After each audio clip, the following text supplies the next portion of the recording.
The left wants us to dump capitalism and oil. I'm Brian Lilley with TheRebel.media. NDP leader Tom Mulcair is trying desperately to show that he's not some crazy-eyed socialist intent on overthrowing the system and replacing it with the paradise of the workers. No, he wants to be seen as an actual, credible candidate, someone that just cares a little bit more than mean Steve Harper. Well, that plan could be unraveled by a group of leading figures on the left wing, including Stephen Lewis and Avi Lewis, who they give him a big introduction at an event in Toronto the other day. Stephen Lewis is the former Ontario NDP head going back years. He's the man that everyone looks to for saving Africa from AIDS, even though his work has not actually accomplished what it set out to do. Avi Lewis is the husband of Naomi Klein, Stephen's son. He's been a left-wing campaigner for years, former CBC and Al Jazeera journalist. Not that there's a lot of difference between those two. So you've got all these signatories, including, well, they like to point out a conservative, Roy McMurtry. Roy McMurtry is a former progressive conservative from Ontario, and calling Roy McMurtry conservative is like calling the Olive Garden an Italian restaurant. It's not really. Anyway, all these people have signed on to a document called the Leap Manifesto, and it wants us to completely do away with the current capitalist system.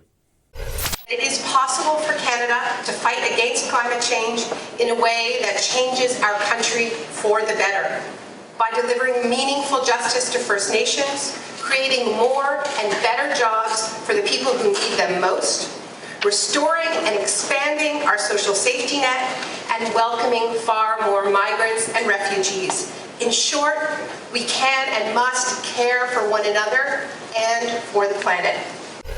All right, so get rid of infrastructure, get rid of fossil fuels, even natural gas to heat your home.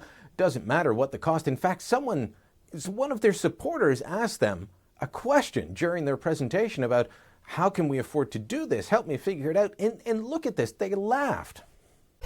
I'd like to use this simply so I can use it, the economic argument that we can afford this.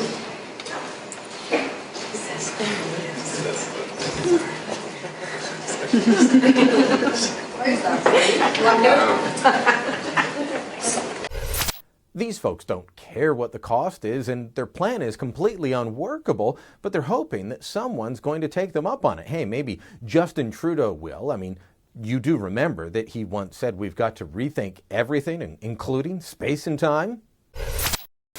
We have to rethink elements as basic as space and time, to go all science fiction-y on you in this sense. I'm putting this Leap Manifesto in the same camp as Trudeau's space and time, rethinking it idea. I mean, this is a concept that, if implemented, would shut down Canada's economy from coast to coast. If you don't want it in your backyard, then no one can do it. Hold on. Suddenly everyone has a veto?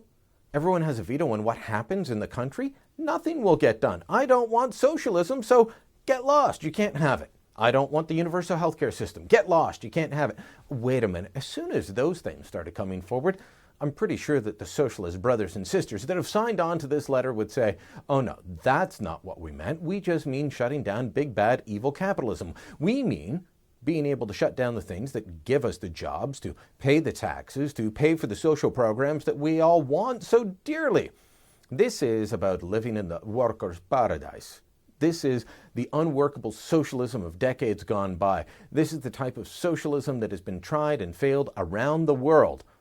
But don't worry, these people are going to get a nice easy pass, lots of media attention, and maybe an endorsement from Trudeau. We'll see if Mulcair bites. But do know that as the NDP tries to portray itself as, well, responsible, reasonable, their friends are not. Their friends have all signed on to this Leap Manifesto. Their friends, including star candidates like Linda McQuaig, who you know is just dying to jump in on this, the woman that said we should just leave the oil in the ground. That's the future, Canada. You've got a choice come October 19th. Vote wisely.